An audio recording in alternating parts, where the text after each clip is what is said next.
Hello friends, आज हम आपको सुनाएंगे पद्मिनी गोरा बादल की कविता, जिसके राइटर हैं पंडित नरेंद्र मिश्र। दोहराता हूँ सुनो रक्त से लिखी हुई कुर्बानी, जिसके कारण मिट्टी भी चंदन है राजस्थानी। रावल रत्न सिंह को छल से कैद किया खिलजी ने, काल जयी मित्रों से मिलकर दगा किया खिलजी ने। खिलजी का चित्तौड़ दुर्ग में एक संदेशा आया, जिसको सुनकर शक्ति शौर्य पर फिर अंधियारा छाया। 10 दिन के भीतर न पद्मिनी का डोला यदि आया, यदि न रूपी की रानी को तुमने दिल्ली पहुंचाया, तो फिर राणा रत्न सिंह का शीश कटा पाओगे। शाही शर्त ना मानी तो पीछे पछताओगे। यह दारुण संवाद लहर दौड़ गया रण भर में, यह बिजली की तरह क्षितिज से फैल गया अंबर में। महारानी हिल गई, शक्ति का सिंहासन डोला था सातित्व मजबूर जुल्म विजयी स्वर में बोला था। रुष्ट हुए बैठे थे सेनापति गोरा रणधीर, जिनसे रण में भय खाती थी खिलजी की शमशीर। अन्य अनेकों मेवाड़ी योद्धा रण छोड़ गए थे, रत्न सिंह की संधि नीति से नाता तोड़ गए थे। पर रानी ने प्रथम वीर गोरा को खोज निकाला, वन वन भटक रहा था मन में तिरस्कार की ज्वाला। गोरा से पद्मिनी ने खिलजी का पैगाम सुनाया, मगर वीरता का अपमानित ज्वाल नहीं मिट पाया। बोला, मैं तो बहुत तुच्छ हूँ, राजनीति क्या जानूं, निर्वासित हूँ राजमुकुट की हट कैसे पहचानूं। बोली पद्मिनी, समय नहीं है वीर क्रोध करने का, अगर धरा की आन मिट गई घाव नहीं भरने का। दिल्ली गई पद्मिनी तो पीछे पछताओगे, जीते जी राजपूती कुल को दाग लगा जाओगे।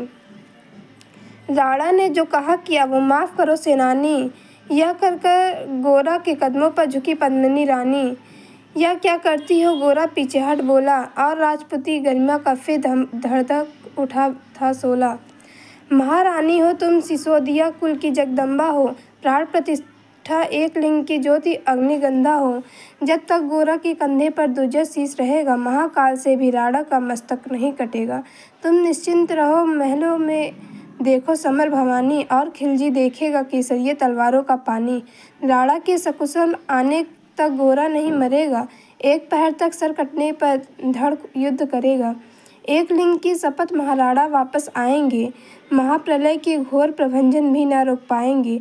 शब्द शब्द मेवाड़ी सेनापति का था तूफानी, शंकर के डमरू में जैसे जाएगी वीर भवानी, जिसके कारण मिट्टी भी चंदन है राजस्थानी। दोहराता हूँ सुनो रक्त से लिखी हुई कुर्बानी।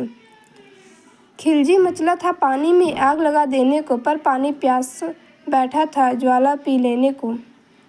गोरा का आदेश हुआ, सज गए 700 डोले, और बांकुरे बदल से गोरा सेनापति बोले, खबर भेज दो खिलजी पर पद्मिनी स्वयं आती हैं। अन्य 700 सखियों भी वो साथ लिए आती हैं। स्वयं पद्मिनी ने बादल का कुमकुम तिलक किया था, दिल पर पत्थर रख कर भीगी आंखों से विदा किया था। और 700 सैनिक जो यम से भी भिड़ सकते थे, हर सैनिक सेनापति था, लाखों से लड़ सकते थे। एक एक कर बैठ गए, सज गई डोलियां पल में, मर मिटने की होड़ लग गई थी मेवाड़ी दल में। हर डोली में एक वीर था, 4 उठाने वाले, पांचों ही शंकर के गढ़ की तरह समर मतवाले। बजा कूंच का शंख, सैनिकों ने जयकार लगाई, हर हर महादेव की ध्वनि से देशों दिशा लहराई।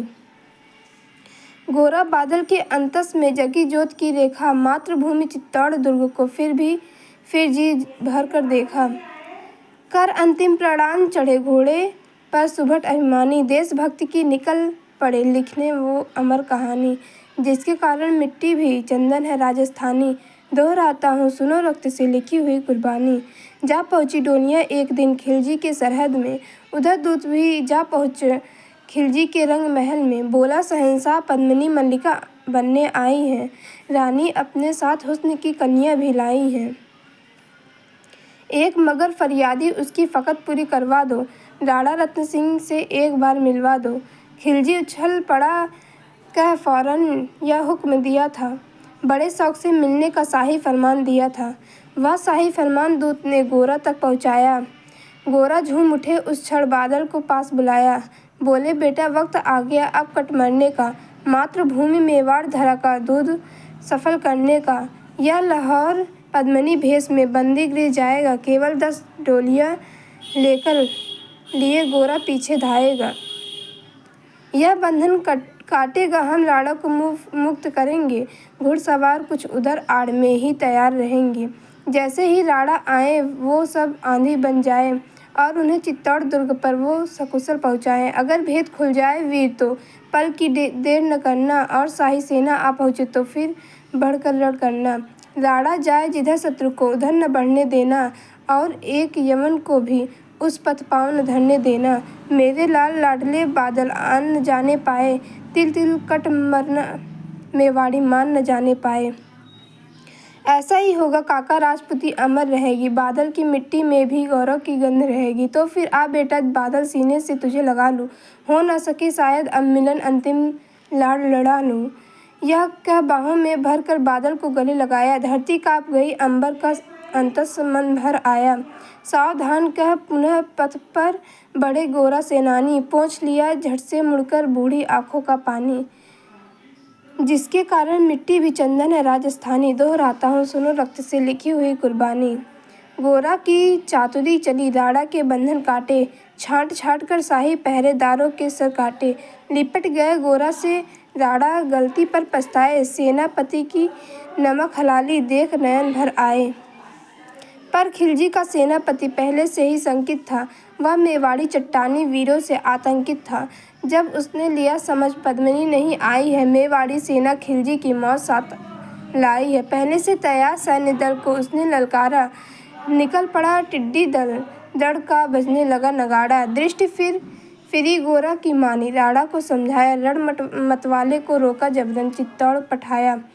राणा चले तभी शाही सेना लहरा कर आई, खिलजी की लाखों नंगी तलवारें पड़ी दिखाई। खिलजी ललकारा दुश्मन को भाग न जाने देना, रत्न सिंह का शीश काट कर ही वीरों दम लेना।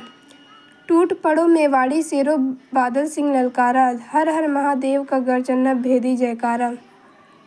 निकल डोलियों से मेवाड़ी, बिजली लगी चमकने, काली का खप्पर भरने, तलवारें लगी खटकने। राणा के पथ पर शाही सेनापति तनिक बढ़ा था, पर उस पर तो गोरा हिमगिरी सा अड़ा खड़ा था। कहाँ जफर से एक कदम भी आगे बढ़ न सकोगे, यदि आदेश न माना तो कुत्ते की मौत मरोगे। रत्न सिंह तो दूर न, उनकी छाया तुम्हें मिलेगी, दिल्ली की भीषण सेना की होली अभी जलेगी। यह कह के महाकाल बन गोरा रण में हुंकारा, लगा काटने शीश वहीं समर में रक्त की धारा। खिलजी की असंख्य सेना से गोरा घिरे हुए थे, लेकिन मानो वे रण में मृत्युंजय बने हुए थे। पुण्य प्रकाशित होता है जैसे अघृत पापों से, फूल खिला रहता है असंख्य कांटों के संतापों से। वो मेवाड़ी शेर अकेला लाखों से लड़ता था, बड़ा जिस तरफ वीर उधर ही विजय मंत्र पढ़ता था। इस भीषण रण में दहली थी दिल्ली की दीवारें, गोरा से टकरा कर टूटी खिलजी की तलवारें। मगर कयामत देख अंत में छल से काम लिया था, गोरा की जगह पर अरी ने छिप कर वार किया था। वहीं गिरे वीरवर गोरा जफर सामने आया, शीश उतार दिया धोखा देकर मन में हर्षाया। मगर वाह रे मेवाड़ी, गोरा का धड़ भी दौड़ा, किया जफर पर वार कि जैसे सर पर गिरा हथौड़ा। एक वार में ही शाही सेनापति चीर दिया था, जफर मोहम्मद को केवल धड़ ने निर्जीव किया था। ज्यों ही जफर कटा, शाही सेना का साहस लर्जा, काका का धड़ देख बादल सिंह महारुद्र सा गरजा। अरे कायरों नीच बांगड़ों, छल से लड़ करते हो, किस बूते पर जवान मर्द बनने का दम भरते हो। यह कहकर बादल उछड़ बिजली बन करके टूटा था, मानो धरती पर अंबर से अग्नि सिरा छूटा था। ज्वालामुखी फटा हो जैसे दरिया हो तूफानी, सदियां दोहराएगी बादल की रंग कहानी। अरी का भाला लगा पेट में, आंतें निकल पड़ी थी, जख्मी बादल पर लाखों तलवारें खींची खड़ी थी। कसकर बांध लिया आंतों को केसरिया पगड़ी से, रंचक डिगा नवप्रलयंकर सम्मुख मृत्यु खड़ी से। अब बादल तूफान बन गया था, शक्ति बनी फौलादी, मानो खप्पर लेकर रण में लड़ती हो आज़ादी। उधर वीरवर गोरा का धड़ अरिदल काट रहा था, और इधर बादल लाशों से भूतल पाट रहा था। आगे पीछे दाएं बाएं जमकर लड़ी लड़ाई, उस दिन समर भूमि में लाखों बादल पड़े दिखाई। मगर हुआ परिणाम वही कि जो होना था, उनको तो कड़कड़ अरियों के सौन से धोना था। मेवाड़ी सीमा में राणा सकुशल पहुंच गए थे, गारो बादल तिल तिल कर रण में खेत रहे थे। एक एक कर मिटे सभी मेवाड़ी वीर सिपाही रत्न सिंह पर, लेकिन रंचक आँच न आने पाई। गोरा बादल के शव पर भारत माता रोई थी, उसने अपने 2 प्यारी ज्वलंत मणियाँ खोई थी। धन्य धरा मेवाड़, धन्य गोरा बलदानी, जिनके बल से रहा पद्मिनी का सतीत्व अभिमानी, जिसके कारण मिट्टी भी चंदन है राजस्थानी। दोहराता हूँ, सुनो रक्त से लिखी हुई कुर्बानी।